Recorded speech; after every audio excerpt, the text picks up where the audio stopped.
오늘 본문을 읽으면서요, 저는 그 두 분이 제 마음속에 떠올랐습니다. 저희 가족들이어서 여러분들에게 죄송합니다만은 첫 번째는 저희 어머니이십니다. 왜 어머니가 떠올렸냐면 아브라함처럼 우리 어머니께서는요, 흥정을 참 잘하십니다. 저는 흥정을 참 못해요. 이제 가령 남대문 시장에 가서 옷을 살 때에 옷값이 10,000원이다. 그러면은 제 마음속에 두근두근 거리는 마음을 계속 간직하면서 물어볼까 말까를 수십 번도 이야기를 합니다. 그리고 나서 가격을 매기는 게 고작 9,000원입니다. 그러니까 1,000원만 깎아달라 이러는 거죠. 그러면 뭐 가게 주인은 그러시라고 하고요, 9,000원의 옷을 저에게 줍니다. 그러면 저는 뭐 세상을 다 얻은 것처럼요, 굉장히 좋아하고 큰 성공을 거둔 것처럼 그 가게를 이제 인사를 크게 하고 이렇게 나옵니다.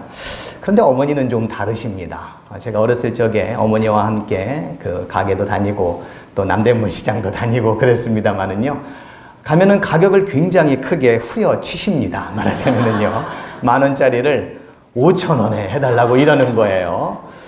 저는 도저히 상상할 수 없는 그런 금액입니다. 그러면은 이제 가게 주인이요, 고수를 만난 듯 깜짝 놀래 하면서요, 5,000원은 그렇고 7,000원에 해달라 이렇게 이야기를 하죠.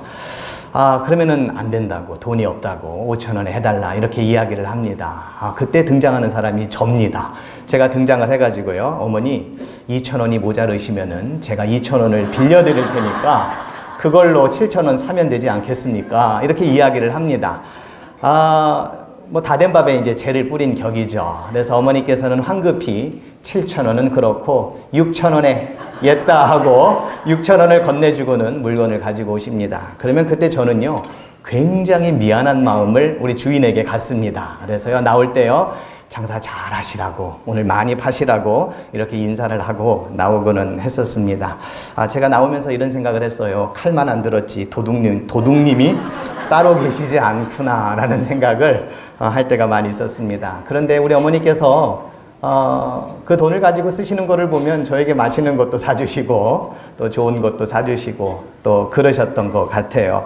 아마 어머니들의 사명이겠거니 그런 생각이 들 때가 있었습니다. 이렇게 흥정을 하시는 어머니를 보면서 제가 깨달은 바가 뭐냐면, 오늘날의 우리의 어머니들은 부의 적절한 분배를 위해 경제 정의를 실천하시는 분들이다, 그런 생각을 이제 해보게 됐습니다. 본문의 아브라함도 남자임에도 불구하고 흥정을 참 잘합니다. 그런 남자들도 사실은 있습니다. 혹자는 아브라함이 조금 더 많이 후려치지 왜 10명에서 멈췄나 그런 이야기를 하는데요, 저는 아브라함이 최선을 다해서 이제 말하자면 흥정을 했다, 그렇게 생각을 하는데요, 본문을 읽으면서 저에게 두 번째로 든 생각이 들었던 분이 있습니다. 그분은 제 아내의 외할머니이십니다. 장모님도 아니고 장모님의 어머니이신 그 할머니, 굉장히 거리가 멀죠. 그리고 만난 적도 별로 없습니다만은 저희들의 삶에, 특별히 저의 삶에 많은 영향력을 끼쳐주신 분입니다. 어떤 영향력이냐면 기도의 영향력입니다. 물론 지금은 고인이 되셔서 하늘나라에 가 계시지만은 제가 아내와 결혼한 이후에, 그리고 고국을 떠나 외국에 있었을 때에도 할머니에 대한 소식을 접할 때마다 늘 하시는 말씀은 저희들을 위해서 기도하고 있다. 너희들의 앞으로의 사역과 또 사명을 위해서 기도하고 있다. 본인의 안위와 건강보다는 늘 이런 기도에 대한 이야기를 많이 해 주셨습니다. 누구나 그런 말들은 다 할 수 있습니다. 그렇죠. 그러나 특별히 저희 그 할머니께서는 혼자 아픈 몸을 가지고 계시면서도 같이 살자고 이렇게 가족들이 이야기하는데도 불구하고 그렇게 살지 않고 노인 임대 아파트에 혼자 사시면서 또 밖에 외출을 삼가하시면서 또 대부분의 시간을 말씀을 읽고 기도하는 그런 가운데에 사셨던 분이셨음을 또 알기 때문에 그분이 기도하고 있다라고 하는 이 말이 저희들에게는 참 힘이 됐고 또 위로와 용기가 되었습니다. 그분께서 돌아가셨을 때에 한결같이 들었던 이야기가 있습니다. 이제 기도의 사람을 잃었다, 이제 큰일 났다, 뭐 이런 내용이었었어요. 그러나 기도는 남은 사람들도 다 할 수 있습니다. 그렇죠. 당사자들도 할 수 있습니다. 그러나 그럼에도 불구하고 연약한 자들을 위해서 기도할 수 있는 중보자가 있다라고 하는 것이 얼마나 힘이 되고 또 얼마나 큰 도움이 되는가, 그런 생각들을 해봅니다. 아마 여러분들 가운데에도 저희 어머니와 같은 분 아마 계실 겁니다. 그렇죠? 또 저희 그 아내의 할머니, 외할머니 같은 분들도 아마 계시리라 생각이 드는데요. 많은 사람들에게 또 좋은 그런 영향력을 끼치는 그런 삶이 되었으면 좋겠는데요. 오늘 우리가 본문을 읽었습니다만은 여러분들께서 잘 아시는 아브라함에 대한 내용입니다. 아브라함은 믿음의 조상이었고 또 열국의 아버지로 일컬었던 그런 사람이었습니다. 하나님과 전혀 무관한 삶을 살았던 그가 75세에 하란을 떠나 또 하나님의 부르심을 받아 익숙치 않은 신앙의 여정을 그는 떠났습니다. 삶의 터전을 늦은 나이에 버리고 다른 개척지를 향해 나서는 삶이라고 하는 것은 굉장히 불안하고 또 걱정이 되고 또 불투명한 미래에 대한 두려운 마음들이 참 컸을 것으로 생각이 듭니다. 그럼에도 불구하고 그 연세에 그 길을 나선 아브라함을 우리는 보게 됩니다. 그는 익숙치 않은 삶과 맞닥뜨리면서 하나님께서 지시하시는 뜻과 그리고 계획에 따라 살 것을 결단했습니다. 기근을 만나 먹을 것이 부족했었을 때에 그의 집 하란으로 돌아가고 싶은 생각들 참 많이 들었을 것이다 생각이 듭니다. 하나님과 약속한 바로는 가나안에 정착해서 살아라. 그러면 그 땅을 너희에게 주겠다라고 하는 그런 약속이었지만 그 땅에 가자마자 기근이 이제 오기 시작했습니다. 그래서 이 기근을 피하고자 이집트로 가지 않습니까? 이집트로 가면서 마냥 기쁘지는 않았다 생각이 듭니다. 왜냐하면 내가 이렇게 작은 일에 쉽게 마음이 흔들리는 그런 자였던가, 작은 일에 이렇게 쉽게 뜻을 저버리는 그런 자였던가, 그런 생각들을 아마 아브라함은 했었기 때문입니다. 강력한 힘과 권력자 앞에서 아내를 누이로 속여야만 하는 비겁한 인생에 대해서 우리는 욕들을 많이 하지만 아브라함 역시도 굉장히 자기에 대한 자책을 많이 했을 것으로 그렇게 생각이 듭니다. 정직하고 떳떳하게 살아가는 것의 중요성을 모르는 바는 아니지만 세상살이는 그렇게 맘먹은 대로 되는 것이 아니다라고 하는 거, 교과서대로 세상이 다 움직여줬으면 좋겠는데 세상은 그렇지 않다라고 하는 것을 아브라함은 익숙한 것과의 결별을 통해 깨닫게 되었던 거죠. 하란을 떠날 때에 함께 나온 조카 롯과의 관계도 재물이 점점 생기자 갈라섰습니다. 매 앞에서는 장사가 있어도 돈 앞에서는 장사 없다던 옛말이 하나도 틀리지 않는다라는 것을 아브라함은 깨달았을 겁니다. 그래도 신앙인이라는 이유로 아브라함이 먼저 손을 내밀었고 먼저 도와주었고 먼저 화해하는 그런 아름다운 모습을 우리는 살펴보게 됩니다. 무엇보다도 여호와의 동상 같고 애굽 땅과 같았던 소돔과 고모라가 있는 성읍에 조카 롯이 먼저 내가 투자하겠습니다 라고 했었을 때에 아브라함은 그래 그렇게 하라고, 나는 기근이 되면 애굽으로 떠나야만 되는 그 가나안에 정착해 살 테니까 그렇게 하라고 이렇게 양보하는 미덕도 우리는 본문을 통해서 살펴볼 수가 있습니다. 아브라함의 이러한 인생을 우리가 쭉 관찰해 보면서 여러분들께서는 마치 내 인생과 같다라고 얘기하시는 분들도 아마 있을 겁니다. 가족 중에 신앙의 첫 삽을 뜨시고 첫 발을 내디신 분들이 아마 이 가운데에 계실 것이고 특별히 우리 아브라함과 제1남전도 회원들 가운데에 분명히 계시리라 믿습니다. 사람으로서 마땅히 지켜야 할 도리와 본분이 있는 줄 알지만 세상살이에서 겹겹이 쌓이는 삶의 괴로움과 무게 때문에 소신 있게 살지 못하고 정직하게 살지 못하는 안타까움을 아마 많이 그동안에 가지셨는지도 모릅니다. 젊은 사람들은 이해하기 힘든 일들이 얼마나 많이 있으셨습니까? 가족들 몰래 눈물을 흘려만 했던 일들은 또 얼마나 많이 있으셨습니까? 그럼에도 불구하고 오늘 헌신 예배를 드리는 아브라함과 제1남전도 회원들께서 인류를 위해 가장 잘 하신 일이 있습니다. 그것은 지난 어려웠던 삶과 고난의 역경에도 불구하고 하나님께서 최고의 가장 귀하게 여기시는 생명을 잉태하셨고 그리고 키우셨고 그리고 이 땅에 어떤 모습으로든 살게 해주신 그런 노고와 그런 수고와 그런 애씀입니다. 그런 의미에서 이분들은 칭찬과 또 존경과 그리고 감사를 받아 마땅하다 여겨집니다. 이제 바라기는 남은 여생 모세처럼 그리고 여호수아처럼 나와 우리 가족은 하나님만을 섬기며 살아가는 그런 복된 가정으로 계속해서 이어지시기를 간절히 기도드리겠습니다. 저는 본문을 읽으면서 딱 두 가지만 여러분들께 부탁을 드리려고 하는데요. 첫 번째는 뭐냐면은 여러분들께서 그동안에 읽어놓으신 이 나라와 또 이 민족과 이 교회와 이 모든 것들을 이제 다음 세대들이 이제 맡아서 이어가야 할 텐데 저들을 위해서 하나님께 흥정을 잘 해주시기를 여러분들에게 당부를 부탁드립니다. 기도라고 하는 것은 사실은요, 하나님을 얼르고 달래서 내가 원하는 것을 얻고자 하는 그런 행위는 사실은 아닙니다. 설사 내가 원하는 시간과 또 장소와 때에 얻지 못하더라도 우리는 기도를 해야 합니다. 하나님이 안 주셔도 기도해야 되죠. 그렇지 않습니까? 그리고 우리는 기도를 통해 무엇을 얻는 것보다는 하나님과의 관계성 속에서 하나님과의 사귐과 만남을 통해서 감사하는 삶을 사는 것, 이것이 바로 기도의 목적임에는 틀림이 없습니다. 그래서 기도는 하나님 앞에서의 자기의 부인이고 그리고 자기의 변화 아니겠습니까? 그런데 이런 점에 있어서 우리 젊은이들은 많이 부족합니다. 자기를 부인하고 또 자기를 변화시키는 삶에 대해 아직 여러모로 경험이 부족하고 또 신앙의 연륜도 많이 부족합니다. 물론 어리다고 해서 만약 철부지만은 아니지만 여기 계시는 아브라함과 그리고 남전도 회원들께서는 오랫동안 사시면서 또 신앙생활을 하시면서 어떤 선택이 최선의 선택이고 어떤 선택이 그래도 실수가 덜한 올바른 선택인지를 잘 아시는 그러한 분이실 겁니다. 우리가 좌를 선택하면은 우에도 진리가 있다. 좌만은 선택하지 말아라. 우에도 길이 있다. 이렇게 이야기를 해주실 만한 분들이십니다. 우리가 우를 선택할 때에 좌에도 희망이 있다 라고 이렇게 용기를 주실 수 있는 분들이 바로 여러분들이시다. 저는 그렇게 믿고 있습니다. 아브라함과 재산 문제로 갈라졌었을 때에 조카 롯이 선택했던 것은 그가 모르지만 장차 심판을 받을 소돔과 고모라가 있는 그런 지역이었습니다. 성경은 심판받기 전에 이 땅이 여호와의 동산같이 보이고 애굽 땅과 같은 그러한 곳이었다라고 말은 하는지는 몰라도 장차 이곳은 심판을 받아야만 한 그런 지역입니다. 그런데 조카 롯은 그 사실을 알 리가 없습니다.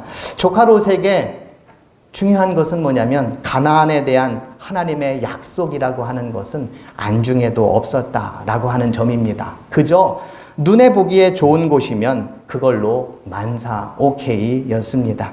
그러나 아브라함은 하나님의 말씀을 따라 결정하고 선택하고 의지하며 산 사람이었기에 그러나 조카 롯은 눈에 보이는 것이 다였던 그런 인생 아니었겠습니까?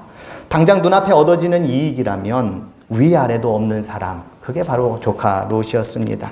그러나 아브라함은 이런 조카 롯과 그의 가족들을 위해 그리고 이들과 벗삼아 살아갔을 사람들을 위해 소돔과 고모라 성을 위해 간절하게 기도하고 있지 않습니까? 저들의 연약함을 좀 불쌍히 여겨 주시라고, 저들이 아직 어려서 뭘 모르니 저들을 좀 긍휼히 여겨 달라고, 저들의 신앙의 연륜이 너무 부족하니 하나님 도와달라고 이렇게 기도하고 있는 것 아니겠습니까? 50이면 안 되겠습니까? 45면 안 됩니까? 40이면요? 30은요? 20은요? 10명은요? 그 연약한 인생에 대해서 간절함을 가지고 기도하는 아브라함의 그 모습을 우리가 보게 됩니다. 잘못했으니 너는 벌을 받아 마땅해. 네 인생 네가 알아서 해. 이런 것이 아니라 긍휼함을 가지고 그들을 위해 기도한 아브라함을 우리는 깊이 본받아야 되겠습니다. 어떤 사람은요, 아까도 언급했지만 이런 이야기를 합니다. 아브라함이 10명 말고 조금 더 5명이나 1명 뭐 이렇게까지 이야기를 하지 그러냐라고 이렇게 이야기하시는 사람도 있는데요. 성서학자들에 의하면 당시 사회를 구성하는 최소한의 숫자는 10명이다. 10명은 돼야 이제 사회다. 이렇게 얘기한다고 그럽니다. 한 명으로 될 것 같으면 아브라함이 왜 한 명 얘기를 안 했겠습니까? 충분히 그렇게 기도를 했을 거예요.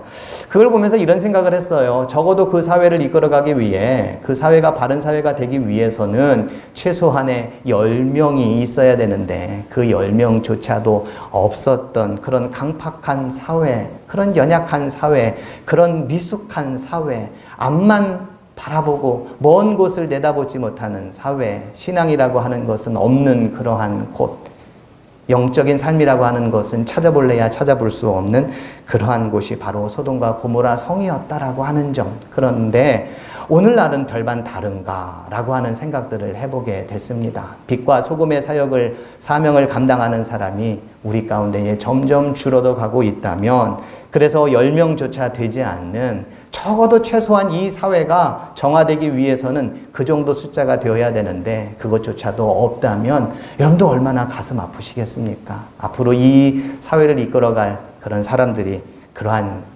없다면은요. 그래서 여러분들에게 간절하게 부탁을 드립니다. 더 이상 손을 쓸래야 쓸 수 없는 상황에 다다르기 전에, 하나님께서도 어찌할 수 없다라고 하는 그런 상황에 다다르기 전에, 이 시대를 위해서, 우리 젊은이들을 위해서 간절하게 하나님께 기도해 주시고 간청해 주시고 흥정해 주실 수 있는 우리 아브라함과 우리는 일남전도 회원들 모두가 되시기를 간절히 부탁드리겠습니다.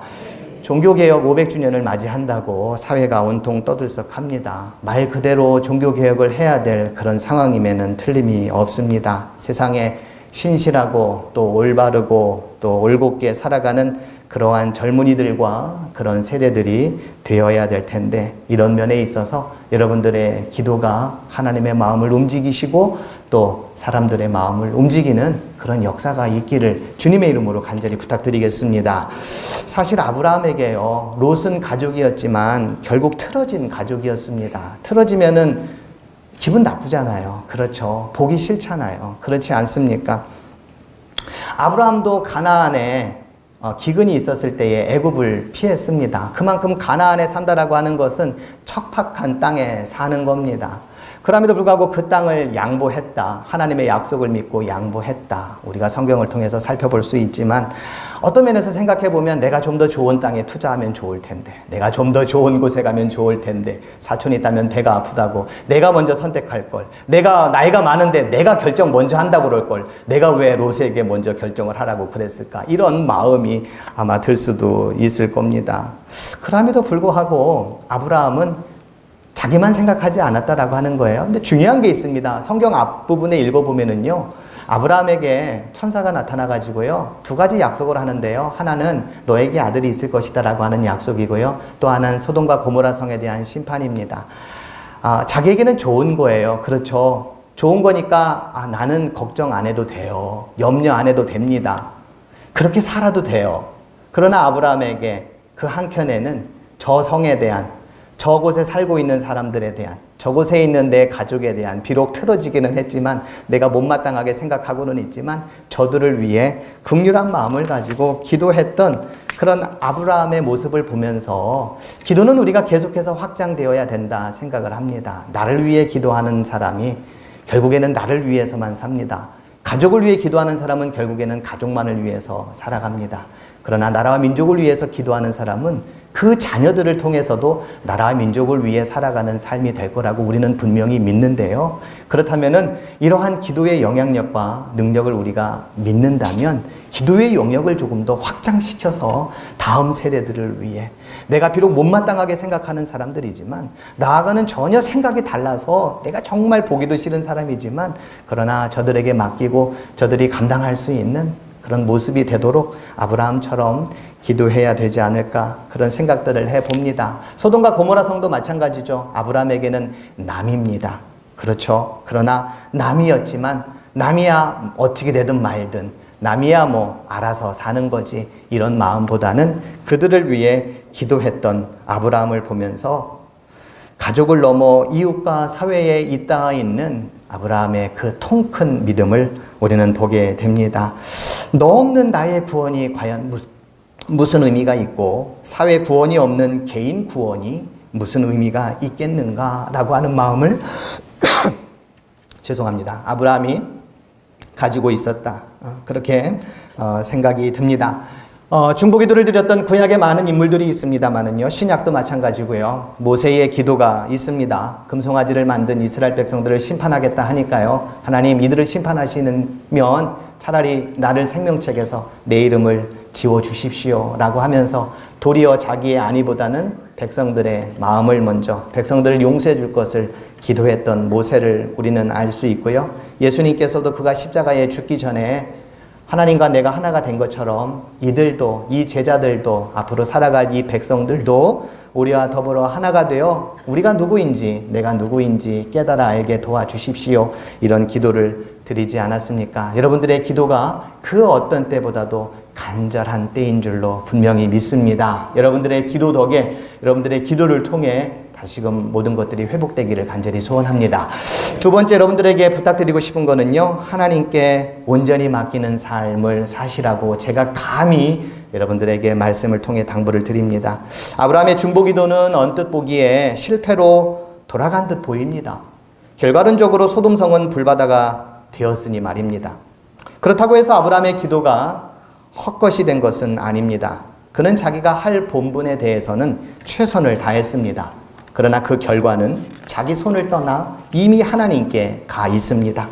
본문 33절은 이렇게 막을 내립니다. 여호와께서 아브라함과 말씀을 마치시고 가시니 아브라함도 자기 곳으로 돌아갔더라. 이 표현이요, 굉장히 드라마틱하게 그렇게 보입니다. 하나님께서 이 땅에 오셔서 사람과 얘기도 나누시고 사람과 대화도 하시고 또 사람과 함께 마치 토론하는 그런 장면들이 느껴지지 않습니까? 그런데 이 본문을 읽으면서 생략된 말이 있다면 무엇일까 생각을 해보니까 아브라함이 간절히 기도했음에도 불구하고 결국에 그 결정권은 하나님께 맡겼다라고 하는 겁니다. 죽이든지 살든지 죽든지 살든지 그 모든 소관은 다 하나님께 맡겨져 있다라고 하는 점이죠. 예수님께서 겟세마네 동산에서 기도하실 때도 그런 기도를 하지 않았습니까? 내 원대로 마시고 아버지의 뜻대로 되기를 간절히 소원합니다 라는 기도요. 여기서 우리는 이런 점을 깨닫습니다. 인생의 모든 결정권은 하나님의 손에 달려 있음을 우리는 인정해야 된다. 우리의 삶과 죽음, 가난과 부함, 있음과 없음, 잘되고 못되고 이 모든 것들은 하나님의 다스림과 섭리 가운데에 주어졌다라고 하는 것을 힘들지만 우리가 인정하며 겸손하게 받아들일 수 있는 그런 믿음입니다. 하나도 내 뜻대로 안 돼. 이렇게 이야기하시는 부분들도 있습니다. 내가 답답해 죽겠어 라고 하시는 분들도 있습니다. 내 뜻이 아니라 하나님의 뜻을 살피고 또 하나님의 뜻을 살필 줄 아는 사람은 상대방의 뜻도 살필 줄 아는 사람이라고 분명히 믿습니다. 며칠 전 저는요, 여러 가지 문제로 잠이 안 와 병원에 계시는 분을 만나러 간 적이 있습니다. 거기서 저는 그분 옆에 누워오셨던 한 환자분과 얘기를 나눴습니다. 그분이 병원에 오게 된 이유였습니다. 그분은 자녀들을 어릴 적부터 당신 뜻에 어긋날 때마다 매로 다스렸다고 합니다. 어릴 때야 원하는 대로 잘 되었죠. 그런데 나중에 장성하고 나서 그리고 결혼한 후에는 혼자가 아닌 쌍으로 말을 안 듣더라라는 겁니다. 그래서 내 뜻대로 되는 게 하나도 없어. 그래서 반찬도 갖다 주고 여러 회유책을 썼지만 감사하다라는 말도 안 하고 이제는 무시하는 것 같아가지고 우라통이 터져가지고 병원에 왔다라고 하는 것이었습니다. 여자분이셨고 연세는 60 중반쯤 되셨습니다. 그런데 인상이 여장부 같아 보였습니다. 말 안 들으면 당잘 혼날 것 같은 그런 인상이었습니다. 누워서 성경을 계속 읽으시더라고요. 하시는 말씀이 성경을 읽지 않으면 마음이 안정이 안 된다고 그렇게 하셨습니다. 자식들더러 나 죽으면 장례식장에 오지도 말라고 했다. 그렇게 이야기를 했다고 그럽니다. 다 큰 자식들인데 그냥 내버려 두시지 말하고 싶었습니다. 자녀들도 상처가 많았을 거예요. 이야기하고 싶었지만 아무 말도 안 하고 그냥 얘기만 듣고 저는 왔습니다. 그런데요, 제가 그분을 다 이해하지 못하는 부분도 분명히 있을 겁니다. 저도 이제 중학생 딸과 아들을 두었지만 제 뜻과 행동대로 원하는 대로 안 될 때가 참 많이 있고 답답할 때가 많이 있습니다. 그런데 그런 삶이 10년, 20년 계속됐다고 생각을 해보세요. 얼마나 우라통이 터지고 답답했을까 충분히 이해는 합니다마는, 그런데 이런 생각을 해봤어요. 죽고 사는 문제가 아니라면 웬만하면 통과하자. 웬만하면 통과하자라고 하는 그런 생각이요. 아브라함은요, 조카 롯이 죽느냐 사느냐라고 하는 절체절명의 위기입니다. 그렇죠. 그런 상황 속에서도 하나님께 맡깁니다. 본인은 최선을 다했어요. 50에서 10명까지 갔으니요. 최선을 다했지요. 그러나 최선을 다해도 안 되는 부분들이 있습니다. 하나님께 맡겨야 될 그런 부분들입니다. 이것을 옛말에는 진인사 대천명이라고 하지 않습니까? 진을 빼는 것처럼 열심을 다하지만 그러나 그 결과는 하나님 앞에 맡기는 그러한 삶 말입니다. 아브라함의 눈물 어린 기도가 있어서 롯이 살게 됐나? 이런 궁금증이 있지만 아브라함의 간절한 기도에도 불구하고 롯의 사위는요, 그가 기도를 했는지 알는지 그냥 모르는 것처럼 그냥 농담으로 여겼던 사람도 있고요. 그리고 롯의 아내는 돌아보지 말라고 했는데도 불구하고 뒤를 돌아보아 소금 기둥이 되어서 심판을 면하지를 못했습니다. 이거는 예측 불가능한 일입니다. 그렇죠. 기도를 해도요, 뜻밖의 일들은 벌어집니다. 기도를 한다고 해서 내 뜻대로 다 이루어지는 것도 아닙니다. 안 되는 부분이 있고 안 되는 구석이 있고 어쩔 수 없는 그런 부분들이 있습니다. 그렇다고 자기 속만 태워봐야 자기 마음만 아프고 자기 속만 뒤집혀지지 않습니까? 이럴 때에 하나님께 맡기고 또 이러할 때에 하나님 그냥 알아서 해 주십시오. 이런 넉넉한 마음을 우리가 가져야 할 것이 아닌가 생각이 듭니다. 며칠 전에요, 저는 제 삶 가운데에 내려놓아야 할 것이 있는데 내려놓지 못하고 있는 것이 과연 무엇이 있을까 생각을 하다가 진짜 내려놓으면 안 되지 싶어서 생각을 멈춘 적이 있었습니다. 그때 무슨 생각이 들었냐면 나중에 죽음 앞에 모든 것을 내려놓아야 할 텐데 과연 내가 내려놓을 수 있을까? 죽음을 겸허히 받아들일 수는 있기나 할까? 요즘 웰빙 말고 웰다잉을 얘기하지 않습니까? 잘 사는 것도 중요하지만 잘 죽는 것도 중요하다. 그래서 저와 같이 공부하고 오신 분이요, 웰다잉 캠페인을 하시는 분이 있습니다. 어떻게 하면 우리가 남은 여생을 잘 죽어가는 훈련을 할 수 있을까 해가지고요, 프로그램도 개발하고 또 상담도 하고 이런 일들을 하시는 분이 있는데요. 웰빙과 웰다잉이 어떻게 가능합니까? 이것은 우리의 삶을 누군가에게 믿고 또 맡기고 그리고 의지하는 삶 가운데에 주어지는 것 아니겠습니까? 신실하신 하나님을 믿는다면 아무리 인생이 어려워도 참고 인내하며 감사함으로 살아갈 수 있을 겁니다. 영원하신 하나님을 믿는다면 유한하니 우리의 삶과 죽음에 이르는 모든 영역을 다 하나님께 맡길 수 있을 겁니다. 웰비잉 하자고 75세의 하란을 떠나 하나님과 동행한 삶을 선택한 아브라함, 롯을 비롯한 그의 가족과 소돔성의 생명을 하나님께 맡겼고 그리고 100세에 얻은 아들 이삭까지도 제물로 바쳐가며 생사를 주관하시는 이는 오직 하나님이시라고 하는 믿음을 보였던 아브라함의 그 믿음, 그 결단 참으로 소중하고 또 참으로 은혜롭습니다. 이런 은혜로운 삶이 저는 우리 아브라함 회원 모두에게 그리고 일남조 노회 모든 회원들에게 그리고 우리 모든 교인들에게 함께하기를 간절히 소원합니다. 저는 마지막으로요, 이곳에 계신 모든 분들에게 한 가지 당부의 말씀을 드리려고 합니다. 제가 몇 달 전에 어떤 책을 읽었는데요, 그 책의 내용은 이런 거였습니다. 여러분들이 100% 동의 안 하실 수도 있겠습니다만은요, 10살이 되기 전 아이들에게 아버지는 무엇이든 못하는 게 없는 슈퍼맨입니다. 그러나 10대가 되면 그게 사실이 아니라는 것을 이내 알게 됩니다. 아버지는 모르는 것도 많고 못하는 것도 많은 대수롭지 않은 존재입니다. 20대의 아버지는 아무것도 모르는 존재입니다. 아버지는 안 맞아도 너무 안 맞습니다. 30대가 되어 아이를 낳아 기르다 보면 아버지 말씀 중에는 가끔 맞는 말도 있더라는 평가를 내립니다. 40대가 되면 아버지 말씀 중에는 귀담아 들을 만한 이야기가 많다고 여깁니다. 50대는 이럴 때 아버지라면 어떤 결정을 내리실까 생각하게 되고 이윽고 60대가 되면 아버지 말씀이 다 맞습니다 라고 고백합니다. 그러나 그때 그의 아버지는 더 이상 이 땅에 존재하지 않습니다 라고 하는 그런 내용이었습니다.